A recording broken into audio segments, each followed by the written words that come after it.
સતયુગ પૂરો થયો અને નવસૃષ્ટિનું નિર્માણ થયું. પૃથ્વી ઉપર દાનવો અને માનવો વંશ વિસ્તાર વધવા માંડ્યો. દાનવો બલિષ્ઠ બન્યા હતા. તેઓ મન ફાવે તેમ વર્તન કરવા લાગ્યા. તેઓ યજ્ઞમાં ભંગ પડાવતા અને જો તેની કોઈ સામે થતા તો તેને ખડગના એક જ પ્રહારથી સીરી નાખતા. ઋષિમુનિઓ તેમના અસહ્ય ત્રાસથી ધ્રુજવા લાગ્યા.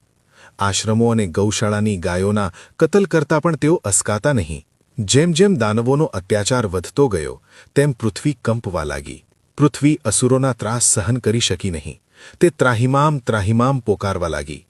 છેવટે પૃથ્વી ગાયનું રૂપ ધારણ કરી કૈલાશ પર્વત ઉપર દેવાના દેવ મહાદેવ પાસે ગયા. મહાદેવે કહ્યું, હે દેવી, તમે આ રૂપમાં કેમ? તમે તો જગતનો આધાર છો. તમને જે દુઃખ હોય તે કહો. પૃથ્વી માતા બોલ્યા, હે મહાદેવ, દાનવોનો અત્યાચાર હવે માજા મૂકતો જાય છે. નિર્દોષ સાધુ સંતો